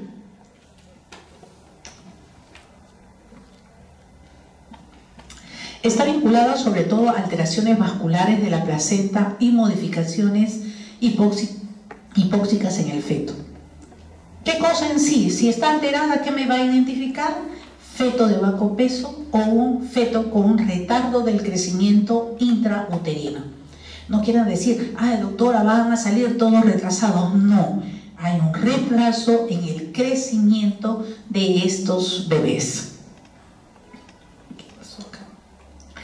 Y en relación a la arteria cerebral media, si yo la tengo alterada, va a haber sobre todo una adaptación a la hipoxia. ¿Qué va a hacer? En este caso hay una redistribución del flujo. El cerebro, el corazón y las adrenales, como dice ahí, van a tener o van a captar mayor cantidad de este flujo sanguíneo. ¿Y quiénes se van a quedar con menos sangre? Los riñones, la esplénica y las extremidades.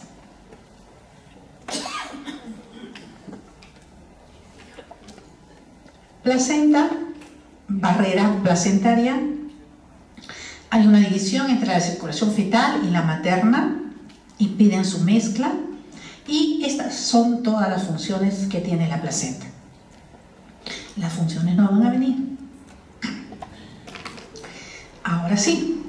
Tenemos que la placenta es la consecuencia del desarrollo del colon y de la decidua basal. Ojo, tiene una cara fetal y una cara materna. Tiene una forma discoide y a término mide de 20 a 25 centímetros y pesa 500 gramos. Punto. Observen el gráfico.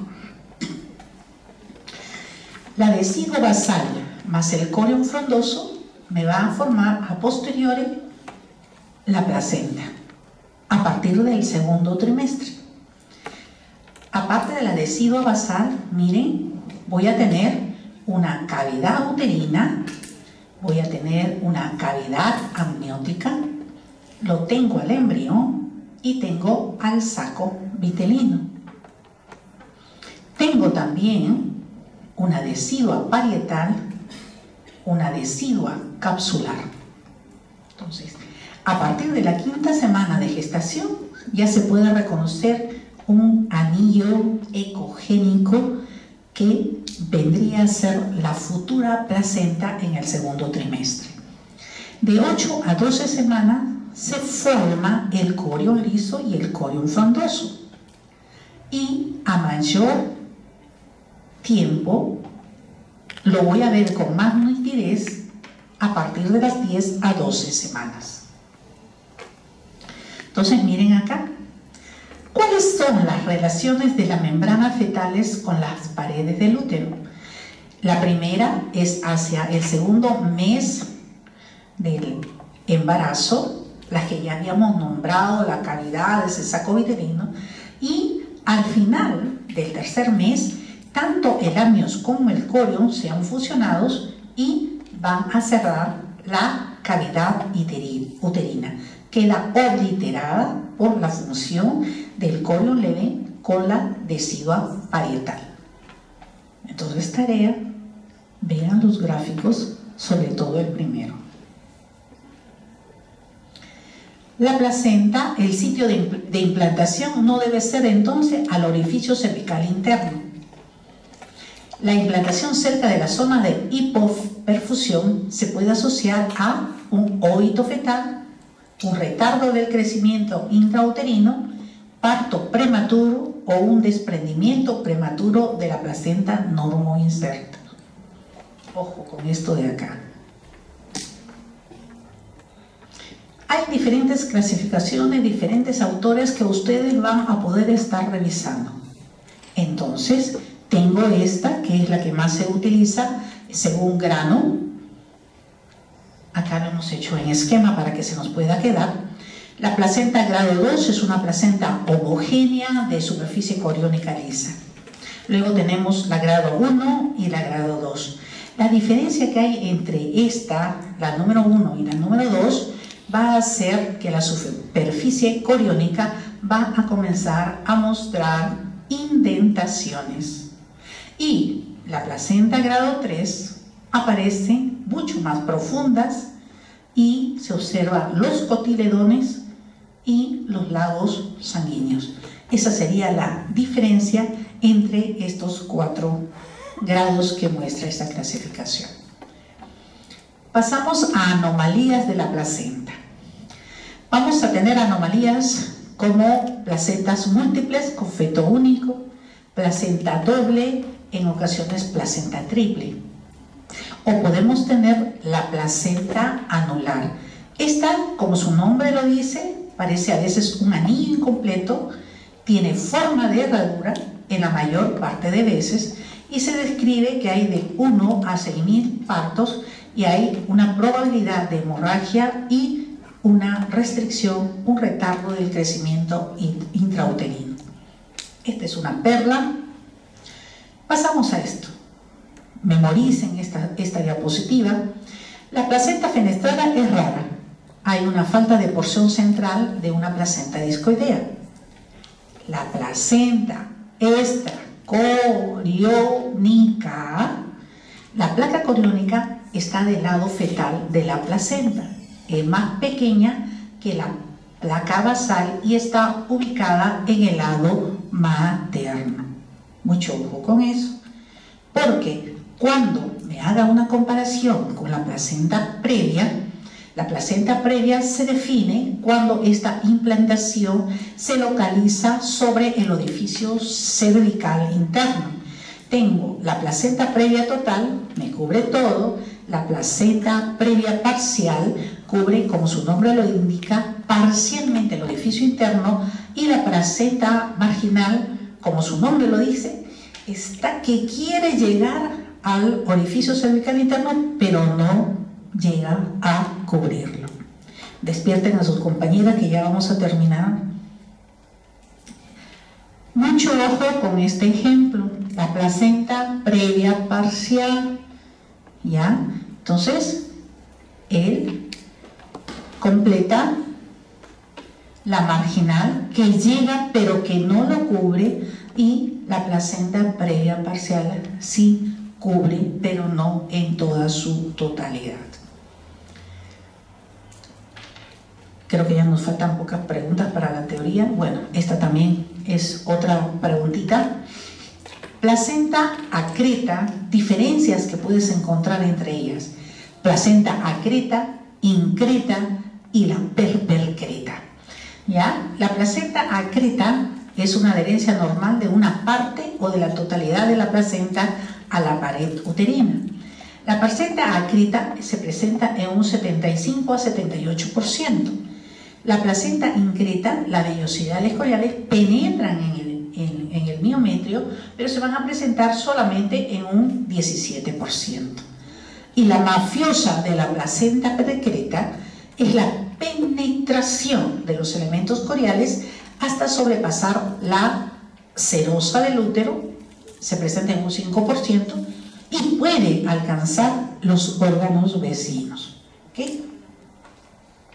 Acá tenemos una placenta acreta, una placenta percreta, en la cual ya ha comprometido la parte de la vejiga, ha comprometido un órgano vecino.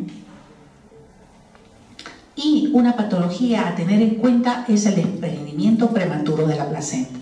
Puede ocurrir durante el embarazo o durante el parto. Es una urgencia obstétrica, por eso es muy importante conocer las diferentes anomalías que pueda estar presentando esta placenta.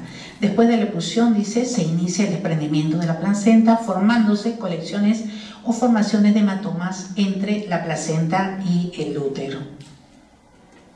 Entonces tenemos acá diferentes imágenes de desprendimiento de una placenta con hemorragias o coágulos en la parte posterior. Si esto fuera tan fácil, haríamos ecografía, pero muchas veces esto de acá, que se ve en forma bruta, en forma grosera, no la vamos a ver en estos pacientes que vienen con sangrado.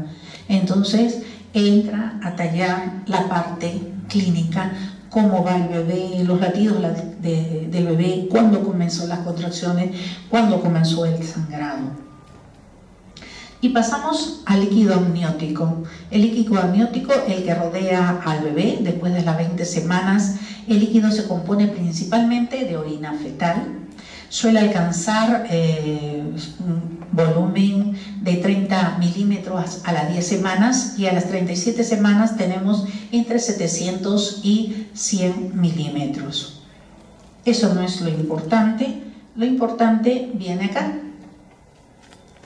¿Cuáles son las funciones que tiene el líquido amniótico? Protege al feto, permite que se mueva, facilita su acomodación, impide las adherencias amnióticas que puedan haber, impide que el cordón umbilical se pueda comprimir y distribuye la fuerza durante el parto. Lógico, lubrica el canal genital al romperse el amnios. Ojo, pestaña y ceja, les dije qué cosa al inicio. Esta es la ecografía de la medición del bolsillo vertical mayor del líquido amniótico. Hay diferentes tipos de medida que los autores te van a mostrar. Lo que en la práctica nosotros utilizamos es el índice de líquido amniótico. ¿Qué cosa es esto? Viene a ser un método semi-cuantitativo para calcular el volumen de líquido. ¿Qué cosa viene a ser? La suma de las mediciones de los bolsillos mayores en los 4 cuadrantes en que podemos dividir nosotros la pancita de la gestante. 1, 2, 3, 4. Y a cada uno de ellos nosotros le podemos sacar un volumen vertical, realizar la sumatoria de esto y sacar el índice del líquido amniótico. ¿Qué complicaciones tenemos? El oligohidramnios. Es un trastorno que me va a presentarse de un 4 a 100 embarazos.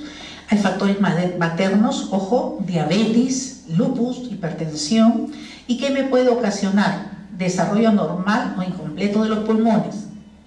Me puede estar causando defectos faciales, defectos en las extremidades, así como restricción del crecimiento intrauterino. Ojo, si yo tengo esto, puedo tener esto de acá, un polihidramnios, trastorno en la cual hay una superación de líquido mayor de los 2000 mililitros. Las causas que pueden estar ocasionando de forma idiopática o desconocida, sigue la diabetes mellitus acá, pueden haber alteraciones del tubo digestivo, de las vías urinarias, se asocia generalmente a embarazos múltiples, hay incompatibilidad sanguínea entre la madre y el feto. Entonces me da esta imagen, oligohidramnios, polihidramnios. Hay que medir las bolsitas, como ya hemos visto con el índice, y miren acá, llego a tener una mínima cantidad de líquido amniótico que no puedo ver como en este pedacito de acá, al bebé.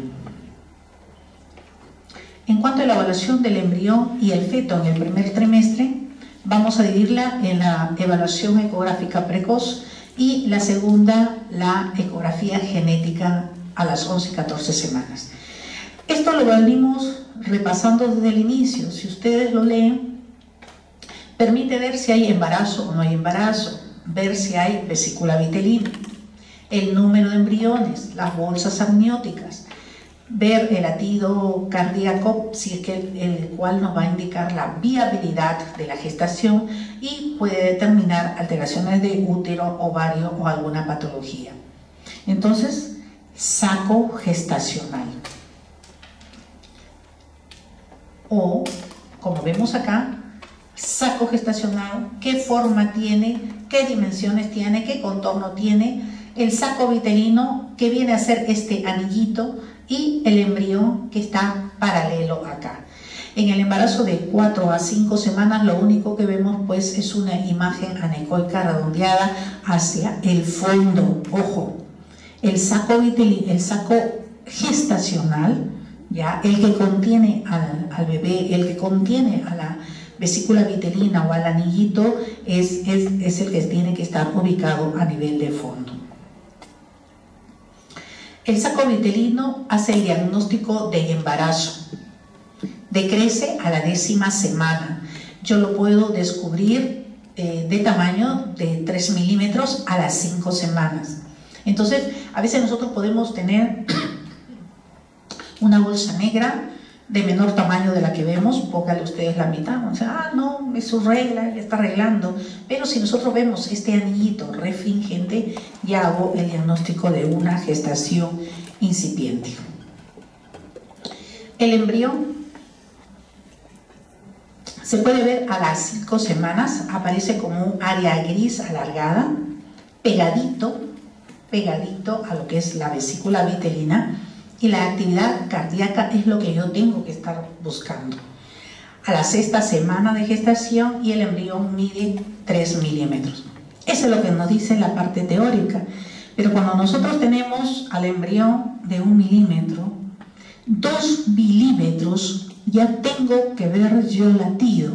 No latido ta, sino un antiguo ondeante, una cosa que está ondeando al costadito de lo que sería la parte del saco vitelino, ya nosotros podemos estar viendo. Pero la parte teórica nos dice que a partir de la 6ª semana, así que nos quedamos con la 6ª semana. ¿Ya?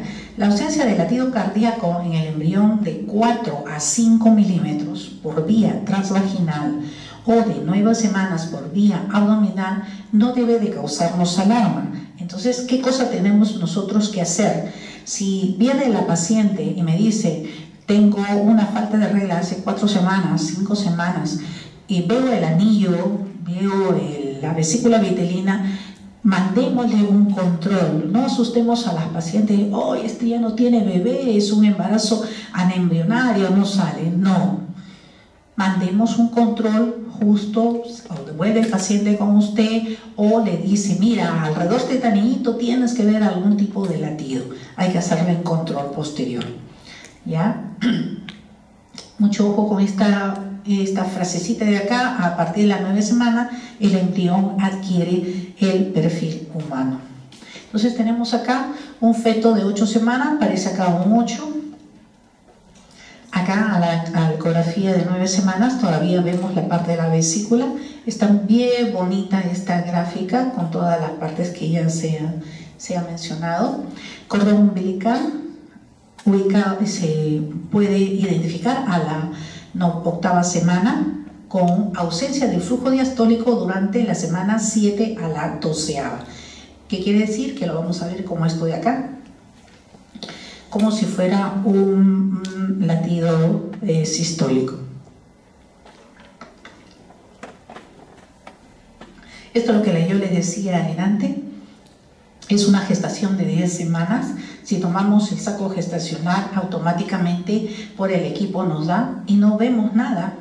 Miren ustedes, no vemos nada, no vemos nada. Si no veo vesícula vitelina, no voy a ver yo, y llamo a eso un embarazo anembrionario.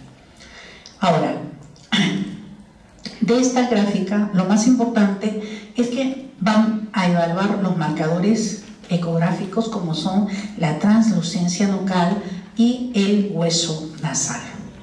¿Ok? ¿Ya? Esas son las dos cosas que me pueden estar mostrando. Esto nos permite sospechar la existencia de defectos del tubo neural que forma parte del test de cribado del primer trimestre. En primer trimestre, de cajón, vamos a nosotros a poder estar valorando esas dos cosas.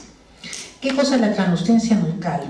Es el espacio que existe entre la columna cervical y la piel del feto a nivel de la nuca. Este debe ser menor a 2.5. Si es mayor, baja, ahí tengo algo. Su detección aproximada es para el síndrome de Down en un 75 a 80%.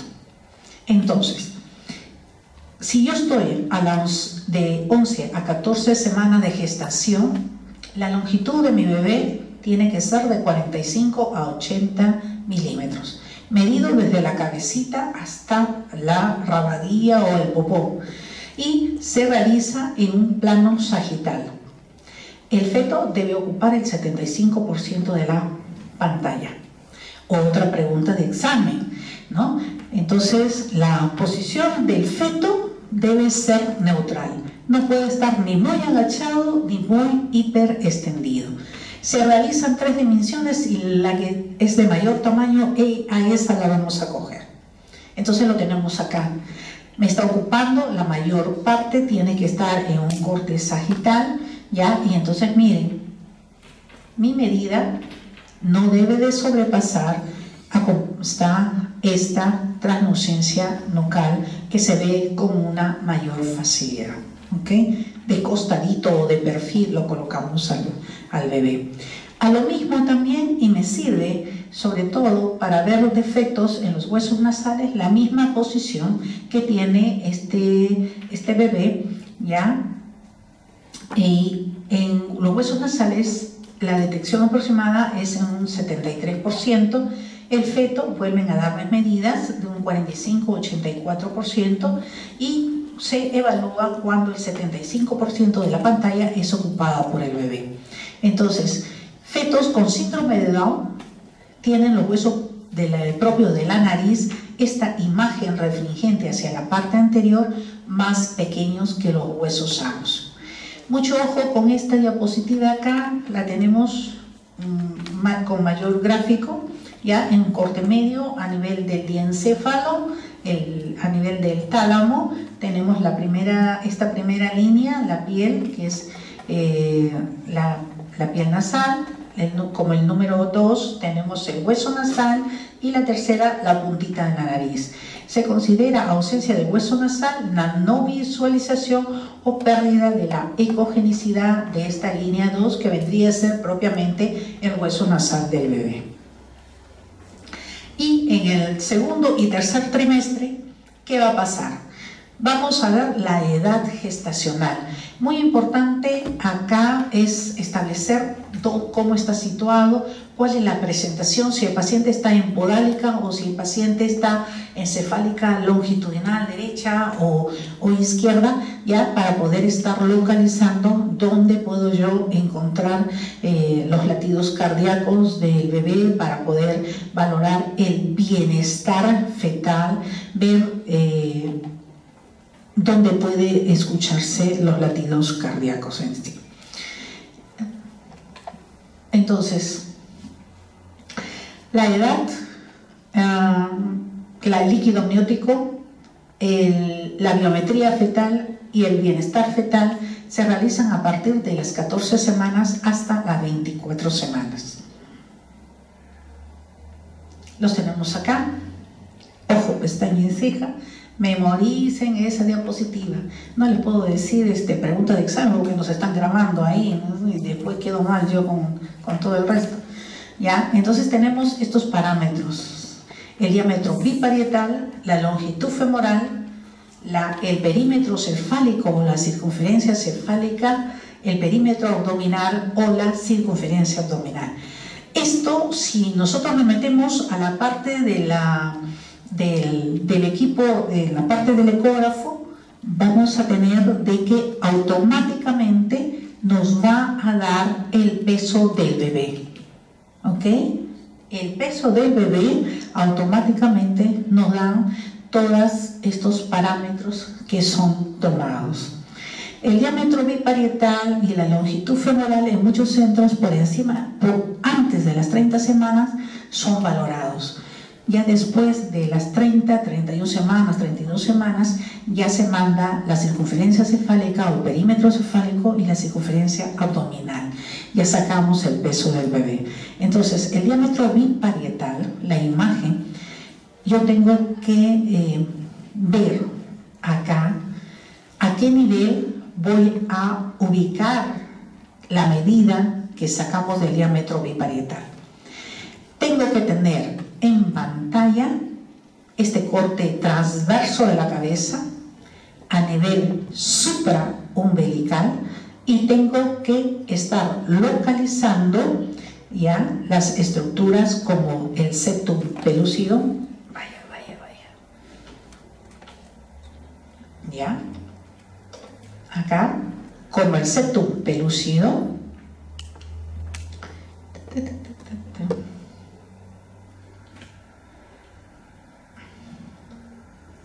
la parte anterior, vamos a tener la línea interhemisférica, ¿ya? Y vamos a tener los tálamos. Si yo no tengo estos puntos de reparo, puedo yo darle una mayor cantidad de semanas a este paciente, y sobre todo se dice que aquellos que tienen una variante morfológica, una turricefalia, por decir, una patología en la forma del cráneo, no me va a ser de gran utilidad. Pero tratando de poner en el sitio donde estamos nosotros diciéndole, no me va a servir de todas maneras de gran ayuda. El cursor va a medir el borde externo de ese hueso parietal y se va a ir al borde interno del parietal contralateral. Así es como sacamos el diámetro biparietal. La circunferencia craneal, seguimos lo anterior, pero la medida ya no va a ser de un costado a otro costado, sino va a ser alrededor. Sacamos toda la medida alrededor y nos va a dar la circunferencia craneal. El otro parámetro viene a ser la longitud femoral. A partir de la 10ª semana, ¿ya? La cabeza del fémur no me importa, la epífisis no me importa, y voy a estar midiendo la diáfisis de este huesito, porque siempre a la parte periférica voy a tener algunas variaciones en cuanto a la cabecita femoral. Entonces agarramos la diáfisis. Y la circunferencia abdominal, ya tenemos que tener la columna y tengo que tener el cordón umbilical, la columna, cordón umbilical, que sería la zona donde nosotros mediremos la circunferencia abdominal. Otra de las cosas que tengo que tener, ojo, pestaña y ceja, es el cuello cervical. Como ya lo habíamos mencionado al inicio, tiene relevancia antes de una pérdida fetal o una ruptura prematura de membranas o en la labor de parto.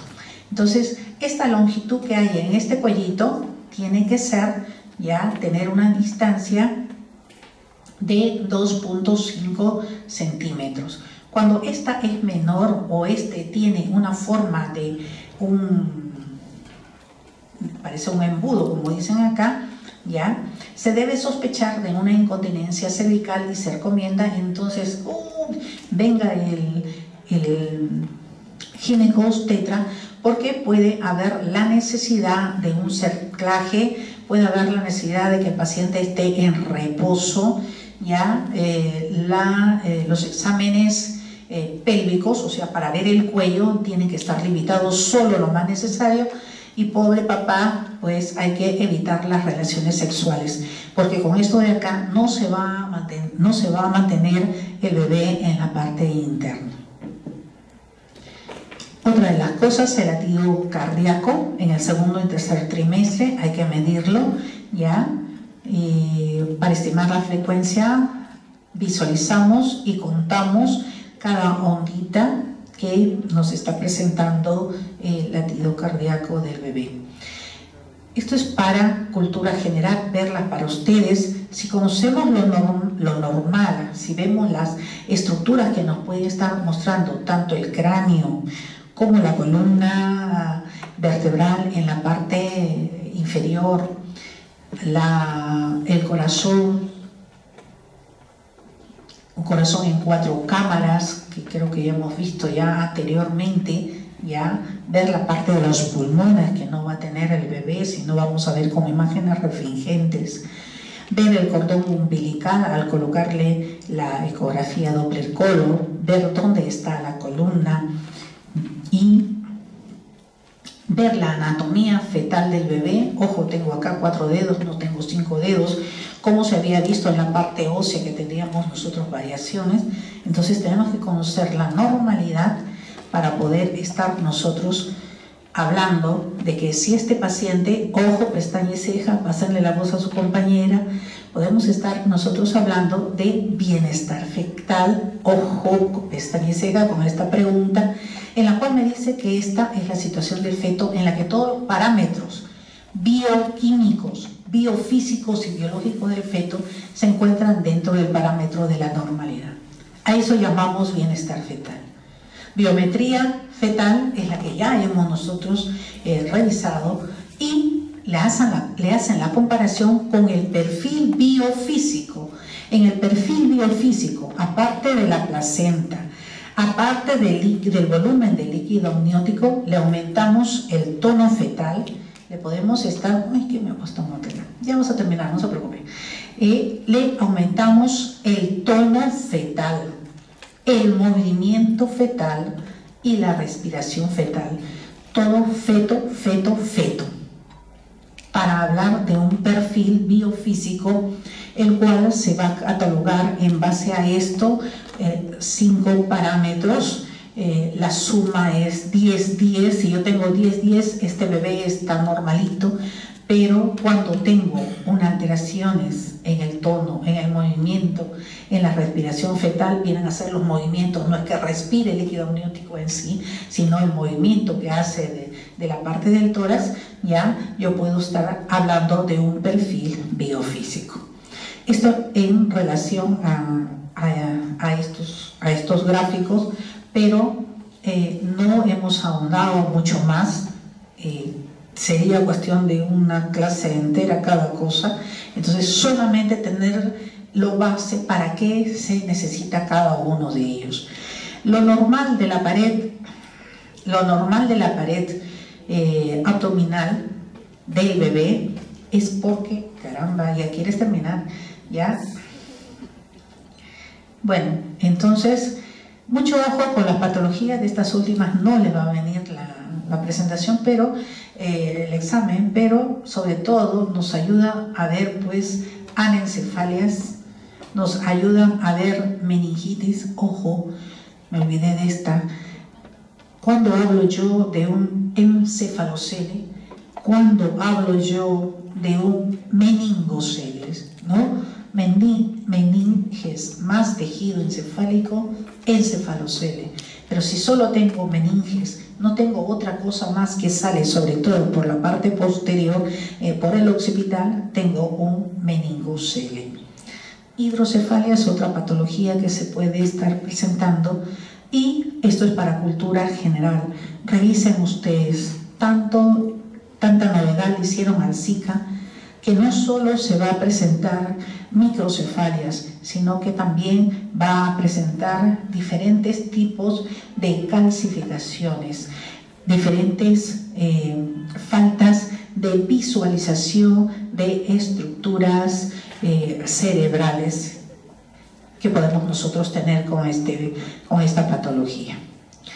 Y por último, el embarazo volar. No descuidarnos con este de aquí. Del punto de vista ecográfico lo revisa. No creo que les venga en pregunta del examen, pero puede darse como un diagnóstico diferencial de que es la parte de la cavidad de la parte del endometrio. Muchas gracias. A revisar, como dice esto de acá, no se duerman, revisen, apunten bien. Ya les he dado las 20 preguntas de la parte obstétrica. Gracias.